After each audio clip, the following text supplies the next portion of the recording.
ఈ మధ్యకాలంలో జగన్మోహన్ రెడ్డి గారు భారీ ప్రెస్ మీట్, దాదాపు 2 గంటల 43 నిమిషాల పాటు పెట్టిన ప్రెస్ మీట్లో మీకు కనిపించిన ప్రధానమైన అంశాలు ఏమున్నాయి అనుకోవచ్చు అంటారు?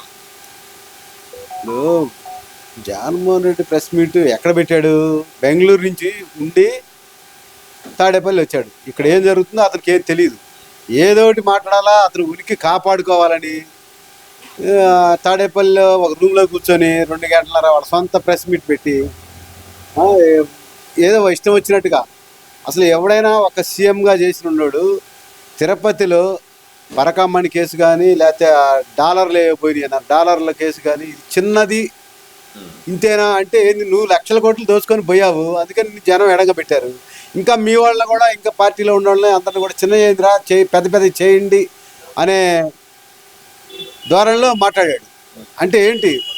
రాష్ట్ర ప్రజలు, రాష్ట్రము, మంచి చెడు ఇవన్నీ ఏమడో దొరికిన కాడికి దోచుకుందామనే రంజులో మాట్లాడుతున్నాడు. ఇంకా 11 సీట్లు ఇచ్చినా కానీ బుద్ధి అలా మన ఇష్టం వచ్చినట్టుగా మన దారిలో మనమే చేయాలరా, నేను ఇప్పుడు అధికారం లేదు కాబట్టి అతను ఆగాడు, మీరు చిన్న చిన్నవి కొడతా ఉన్నాడు గట్టిగా, అవి తప్పేం కాదన్నట్టు చెబుతున్నాడు. దొంగతనం జరిగితే తప్పు కాదని చెబుతున్నాడు ఒక మాటలో చెప్పాలంటే.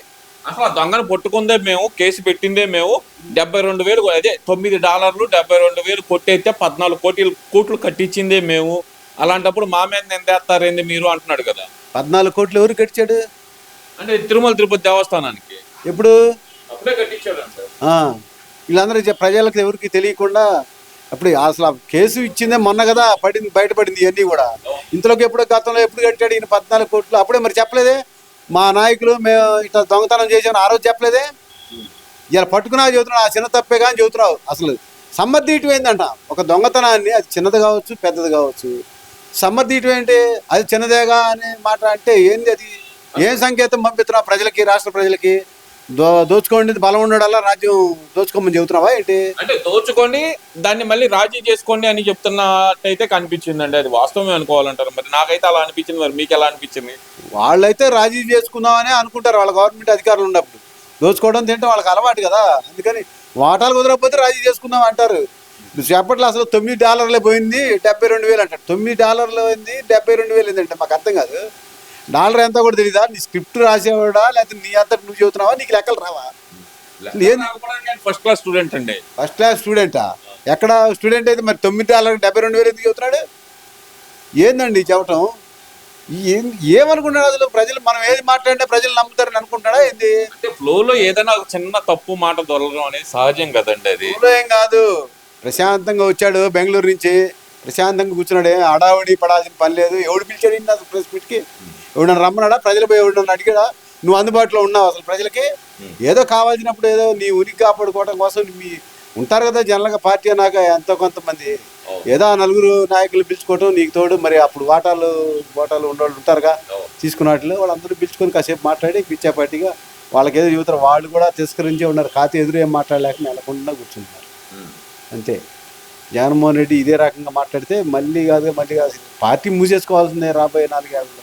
మీరు పార్టీ మూసేసుకోవాలి మీరు అంటున్నారు. 2027లో పాదయాత్ర చేస్తానని నేను పాదయాత్ర చేస్తానని జగన్మోహన్ రెడ్డి అంటున్నాడు కదా. మరి పాదయాత్ర చేశాడు, ఒకసారి నమ్మారు జనం.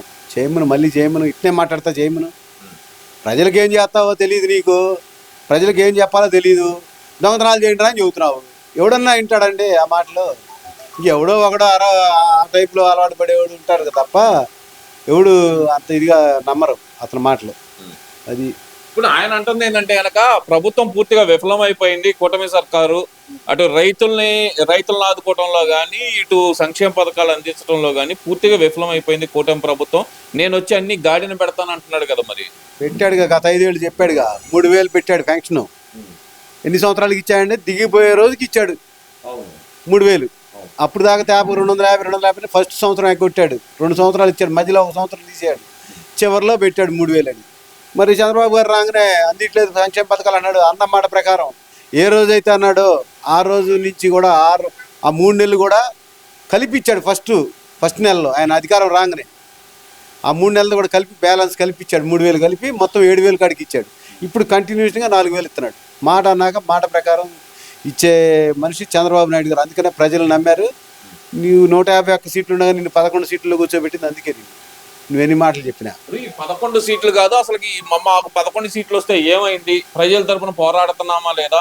ఇప్పుడు మెడికల్ కాలేజీల మీద మేము పోరాడుతున్న పోరాటం మామూలుది కాదు. రేపు వెళ్ళి గవర్నర్ కలుస్తాం, గవర్నర్ కలిసిన తర్వాత కూటమి ప్రభుత్వాన్ని కూకటి వేళ్లతో పెకలిస్తాం మేము అంటున్నారు కదా, మరి దానికేం చెప్తారు?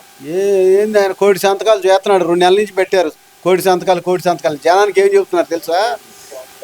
ఫీజులు పెంచాడు, స్కూల్స్లో అవి పెంచాడు ఈ పెంచాడు, కానీ ప్రైవేటు పద్ధతిలో హాస్పిటల్స్ కట్టిస్తున్నాడు, ఇదిగో ఇది కరెక్ట్ కాదు అనేది ఎవడు చెప్పట్లే. వాళ్ళు కొత్త న్యూస్ చదువుతున్నారండి. వాళ్ళకి ఆ మాటలు చెప్పి సంతకాలు పెట్టుకుంటున్నారు. ఈడకి వచ్చి తగినేమో ఇది ఈడ చదువుతున్నారు, ఇదిగో దీనికోసమే పెట్టాం, ప్రైవేట్ హాస్పిటల్ చేస్తున్నారు, దీనికోసం సంతకాలు నేడు చెబుతున్నారు. ప్రజలు అట్టయితే ఒప్పుకోరని చెప్పేసి ప్రజలకు ఏం చెబుతున్నారు? స్కూల్ ఫీజులు పెంచాడు, అవి పెంచాడు, లేదా సంక్షేమ పథకాలు సరిగా రావట్లేదు, మీరు అందరూ ధర్నాకి పోదాము, సంతకాలు పెట్టండి అంటున్నారు తప్ప హాస్పిటల్స్ ఈ విధంగా కడుతున్నారు ప్రైవేట్ పద్ధతిలో ఇది అనేది ఎక్కడా చెప్పట్లా. అదేనండి, వాళ్ళ 1,40,00,000 మంది వాళ్ళ ఓటర్లే ఉన్నారు కదా, 39% ఓటింగ్ వచ్చింది వాళ్ళకి. ఆ 39% ఓటింగ్ అంటే 1,40,00,000 దాకా ఓటింగ్ మాకు ఉంది అంటున్నారు. మరి ఆ 1,40,00,000 మంది కూడా ఓట్లు సంతకాలు పెట్టట్లేదు అంటారు. మరి పెట్టట్లేదుగా, ఎందుకు నువ్వు ఇట్టే మాట్లాడితే ఎందుకు పెడతారు? వాళ్ళు కూడా సర్దుకుంటారు, చిన్నగా సాపు చుట్టేస్తారు వైసీపీ పార్టీ. అంటే ఆ 1,40,00,000 మంది కూడా జగన్మోహన్ రెడ్డిని నమ్మటం అయితే నమ్మకేగా 2 నెలల నుంచి సంతకాల కోసం తిరుగుతున్నారు. ఇప్పుడు గాల మళ్ళీ ఇవాళ కూడా ఏదో అంబటి రాంబాబు చుట్టుకుంటూ కూడా ఏదో పెట్టాడంట, సంతకాలు సేకరించి కుటుంబ సభ్యులందరూ రండి మనం ఇక్కడ ఏదో చేయాలని. ఏం చేస్తాడు మరి అంబటి రాంబాబు ఇవాళ 11కో 10కో ఏదో మీటింగ్ పెట్టాడు అక్కడ చుట్టుకుంట సెంటర్లో. పార్టీ వాళ్ళందరూ రమ్మంటే నిన్న ఆయన రమ్మన్న పిలుపు మేరకు నేను ఏదో అడావుడిగా తిరిగి మా ఏరియాలో కూడా ఏదో చెప్తున్నారంట, ఈ స్కూల్స్ ఫీజులు పెంచారు, ఆ ఫీజులు పెంచారు, ఈ ఫీజులు పెంచి హాస్పిటల్ వ్యవహారం అసలు చెప్పలా. అది వాళ్ళు చేసేది. ఇప్పుడు కూడా ప్రజలకు నిజం చెప్పట్లే వాళ్ళు.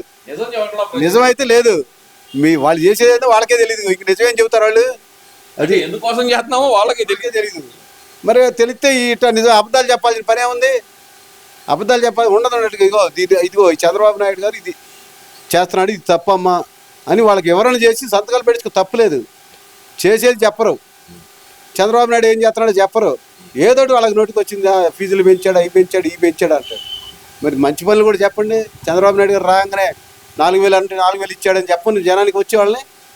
ఇప్పుడు పెన్షన్లు అనేది తీసేయండి అండి, అసలు మిగతా సంక్షేమ కార్యక్రమాలు మహిళలకు వెన్నుపోటు పొడిచారు అంటున్నారు, రైతులకు వెన్నుపోటు పొడిచాడు అంటున్నారు.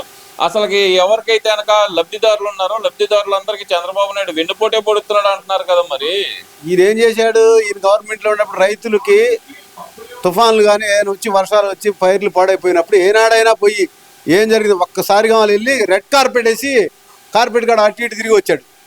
పొలాలు పరిశీలించాలా, పొలాలు మునిగిపోయినట్టు ఎక్కడికి వెళ్ళాలండి? బురద అయితేనా?